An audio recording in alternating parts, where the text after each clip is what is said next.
Welcome to the world of Jones Knows. We're going to be installing a Lifeproof flooring in a church today. This is part 2 of my church installation series. Today we're getting down to the actual installation of the flooring. I'm going to give you a lot of tips and tricks that I've learned over the last 20 years on how to install vinyl flooring. Today on Jones Knows. It's so beautiful, you and me, we meant to be. Hi, if you're new to the channel, my name is Tim. I'm a flooring and stair contractor. I've been doing this for over 20 years. In the videos with me, you'll see my 2 sons, Tristan and Hunter. They work with me every day and they're learning the family business. Well, today we're getting right down to the installation of Lifeproof flooring. Now, before we get started, let's make sure you have a few simple tools to make your life a lot easier. You need to have something to make your end cuts with, and your long cuts with, and your door jamb cuts with. The majority of the cuts that we make on our end cuts, we're using a laminate cutter. Those are great. Some stores even rent them. Now you can score and snap these boards, but the thicker floors like Lifeproof are pretty tough to snap, so it's nicer to have some other options as well when you get tired of snapping them or you have some intricate cuts that you can't really snap. So keep that in mind. A jigsaw comes in handy. Oscillating saw, which is one of those vibrating cutters, those will eliminate a bunch of saws. Just having that, you can cut your door casings with, you can make actual cuts on the board with. Those work great. Besides the saws, you're going to want to get yourself a really good mallet. We're using Lixie mallets in the videos here, and I have a link below for a Lixie mallet. Besides flooring, they're great for anything else, building or around the house. They're an all-American tool company, and they're one of the oldest makers of mallets and hammers in the United States. So they make a quality tool, they make a lifetime hammer, and I think I did a video just on them a few weeks ago. If you don't want to spend the money or invest in a Lixie mallet, then a standard mallet from a home improvement store will work. Just don't buy the cheapest $5 one. You're going to want to spend at least $15 to $20 on a mallet, because that's what's going to close almost all your joints. It's a must, and you need to have one of those to do your floor properly. I mean, you can use tons of different tools, but you need to have something to cut any door casings that you have and something to cut the boards with. So let's get started. So in our project here, you notice on our first board in the row, we don't have a straight wall. So here's a great tip to figuring out angled walls. You notice what my son does here? He puts the long joint of the board in and locks the board in place so the board is straight. And then we put a scrap piece of flooring up against the wall, and where that long joint meets our board, you notice he just draws a line in the board. Now that gauges the angle on that wall. That's a foolproof way to find angles. One of the questions I got from a viewer this week was how to get a completely random look. What does that mean? That means none of my end joints are going to line up anywhere in the floor. When you look across my floor, you shouldn't see 2 joints that are alike. Now, how do you do that? Number 1, you don't start with full pieces. Every board that you start a row with should be a cut board. For your first 3 or 4 rows, you're going to need to cut a few different length boards. I usually say a long, a medium, and a small. And once you get those 3 rows started and you get to the end of them, the pieces that you make your end cuts with, you can use the scrap piece that falls off to start your next rows with.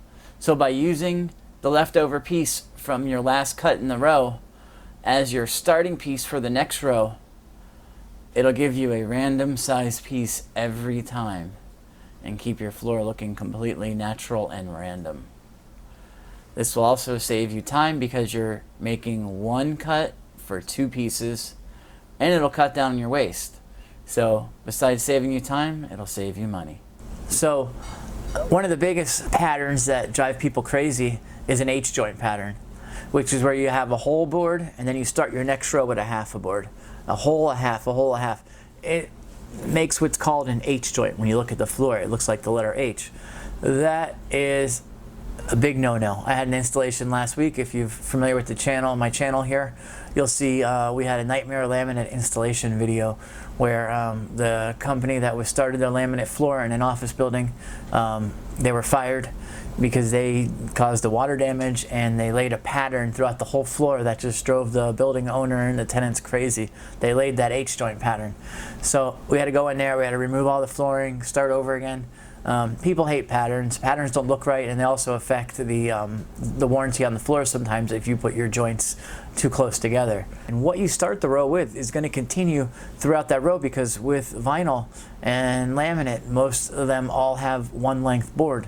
So whatever that space is on those first set of joints is going to be the same throughout, because you can't put a different length board in the middle of a floor. So keep that in mind.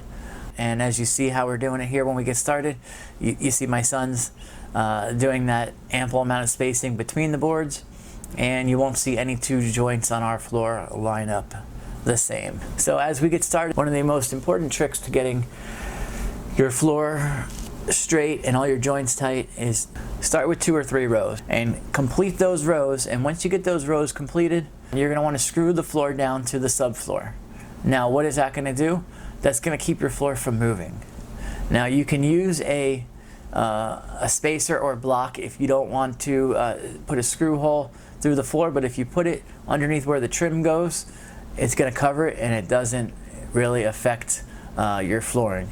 Now, if you're working over concrete floor and you don't want to go through the trouble of tap-conning your floor down, then you can use a block or spacer or wedge. Just make sure you put your blocks or spacers on the end joints. So when 2 boards come together at the end, that's where you want to put your spacer at the wall. Don't put them in the middle of a board, because when you push upon the floor, it could cause those end joints to open. In the video here, we're having a stair nose that's going to go above our first board that we're starting with, so we cannot put a screw through our floor. So what I did here, and this is a great tip for you guys at home that are starting on a top step or starting in the middle of a room where you can't put a spacer on the wall, what we did here was we put a little block of the flooring with the tongue on it, and we locked it into the floor, and we put a screw through that, and that's going to hold us in place so that when we go to put our stair nose in, our floor stays and is in the right place. Once the floor is complete, we can unscrew the block, and the floor is exactly where we need it to be. So as we get started here, one of the biggest problems I find that people have when they're installing their own floor, and I get comments and questions about it all the time, and they ask me, should I have any gaps or spacing or seams where the 2 boards come together? And the answer is no. When you lock your flooring boards together, they should be seamless. No gaps, no spacing. You shouldn't be able to fit a business card or anything, fingernail, nothing. It should be completely tight. And the trick to getting that tight is making sure that the board is closed, the joint is closed all the way. And what it takes is a little persuasion sometimes. That's why we use our mallet to really the Lexi works great for hitting that board in place and making sure the locking system is fully engaged and that there's no gap. Now, if you can't get it closed with a mallet and you don't have a Lexi, you have a weaker mallet, you can take a scrap board of flooring, lock it into the edge, and hit that and use that as a tapping block. But I would not suggest using a real tapping block, because if you're not familiar with using them, and even if you are, tapping blocks can damage the edge of floors. And usually when they do damage your floor, you don't realize it until after the whole floor is laid, and then you look, and in the middle of your floor you see a gouged or chipped board, and it's a disaster. It's a big mess, and nobody wants to have to try to fix that. So use a scrap piece of flooring and hit that with your hammer or your mallet into it as a tapping block, and that will make sure that that locking system fully closes. But you have to make sure that the locking system is closed all the way. You see, as my sons put the flooring in here, the trick to getting the long joint in a lot of times is to insert the long joint and kind of wiggle it and slide it back and forth a little. At least slide it towards that end joint that you're going to be closing, You'll notice them putting it down and sliding it until it lands over the other end joint, until you actually feel it bump into the last board, and then you put it down. Now the key to closing the end joint properly is to hit exactly above the end joint with your mallet. Don't hit anywhere else on the board but where those two end joints meet. Where the last board and the new board meet, you want to hit exactly there. So half your mallet should be hitting on the last board and half should be hitting on the new board. You want to hit right down the line. If you don't, you can damage and chip the end of the board, because I've seen it where it causes a crevice and it actually breaks the end of the board. Sometimes you don't notice it right away until, guess what? After the floor is installed, of course. That's when all of the mistakes show up. It's never that easy where you notice it when you're doing it, where you can just take the board right out. Obviously here, I'm speaking from experience. I've been doing this for 20 years and I've seen it all. I've had guys make all kind of mistakes over the years. I've made them. It's no fun, and you don't want to do it, especially on your own floor, because you're going to have to live with it or try to fix it, which sometimes turns into an even bigger mess if you're not familiar with doing repairs on flooring. So take your time, close your end joints and your long joints properly, and then you will not have any problems. So you'll notice when we get to the end of the rows, we don't need a tape measure. We're just going to flip the board backwards, putting the end joint up against the wall, and where the board meets our last flooring board on the floor, we put our mark. This is a lot quicker way to do it, and it's very accurate. Now it's just a matter of repeating this process for every end joint. Now remember, the piece that falls off this board, we're going to use as a starter board on the other end of the floor. So we're making one cut for two boards. This is going to keep the waste down and give us a completely random looking installation. So you'll notice my son marking several boards at once. This way he doesn't have to keep going back and forth to the laminate cutter. He'll cut 3 or 4 at a time. Then we install them the same way that we put the rest of the flooring boards in. Now you notice that he's using a razor knife instead of a marker. He likes to use this sometimes. It's a little more accurate. It leaves a lot finer line, and it doesn't leave any mark on the board. Sometimes we have to use the boards where there's nothing covering them, or a very small molding that covers them. So we use a razor knife on our trim sometimes too. It's a very, very precise way of marking boards and joints. And once we get done with the end cuts, what I like to do is complete all the rows so that we just have one final row of flooring left, which is our last row, the cuts along the wall. Once that is the only boards left to install, we'll then take our boards that we want to use on the last row, place them over the last completed row, take a scrap board or a full board, it doesn't matter, as long as it has both tongues on, one on each side still. We place that board up against the wall. We have our other board over the last row, the one we're going to mark, and where that board that's up against the wall meets our board on the floor, we draw a line. And by putting that line there, as he's doing, it gives us a very precise mark, and it marks exactly where the wall is, and we don't need a tape measure there as well. The other thing that we've come to notice over the years is that walls are not straight. Of course, they go in, they go out, and if you use a tape measure and measure one measurement, you can't use it for the whole row.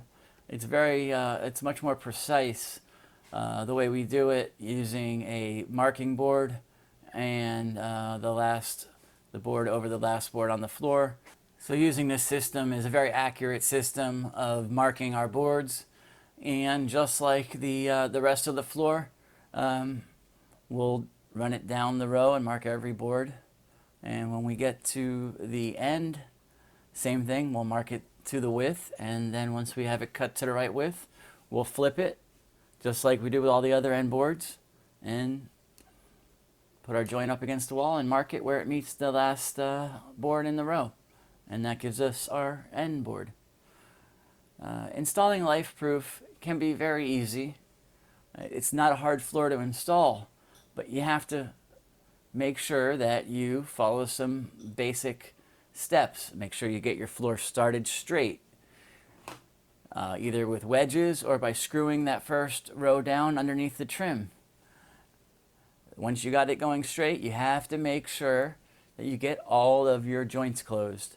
I can't tell you how many times I hear people asking me, is it okay to have a little space or a little gap? It is not. A little space or a little gap on one row turns into a bigger space and a bigger gap on the next, and it just keeps getting bigger every row you go. You have to nip it in the butt right away. You can't have any space or any gaps. Make sure you get your joints closed tight. You notice a lot of times when we close the joints in the video, you'll see my son hitting on the actual tongue. I don't know if I recommend that for first timers, and you can break your tongue. We've been doing this a long time. So when we hit it on the tongue, we have really good mallets, first of all, and the Lixie mallets have very, very soft heads that don't damage those tongues, and we know how to hit it. I suggest if you're having trouble getting the long joint closed, to use a scrap piece of lock it into the long joint and hit that with a hammer or mallet into the long joint, and that way you're definitely not going to damage the joint or the locking system or the board. But once you get your joints closed, laying Lifeproof is really easy. It's a beautiful floor. I enjoy working with it. It's a nice product, and I think it's a great warranty. You know, I've done a lot of reviews on Lifeproof and a lot of other products, and Lifeproof always rates very, very high. So I hope you've enjoyed the video, and I hope you found it useful and informative. If you're new to the channel, make sure you check out some of our other videos. We have lots of vinyl installation videos, as well as tons and tons of vinyl reviews. We put Lifeproof up against Nucor, Nucor up against Lifeproof, all kind of stuff. We have how-to flooring videos from vinyl to laminate to wood. We specialize in staircases. We have tons of stair videos. We even have some videos by this guy over here. Yeah. Tell him you're famous. He used to be a show cat. He has a few videos on there. They're my favorite. It's because he's my favorite. In this series here, the church series on the Lifeproof, this is going to give us some good opportunities to do some videos showing you how to do stair nose, cutting around light sockets. So we're going to have a few more videos from this installation. And then once we're done with showing you all the examples of ways and things to install in this installation, then we're going to do a final walkthrough, show you the completed job. I think you'll be impressed with how nice Lifeproof looks when you see it installed with these stair nose and the white risers that I'm using. My white risers are my secret weapon. No paint risers that are whiter than most trim. As I like to say, take out your favorite flooring mallet, smash that subscribe button so you don't miss any of our future videos.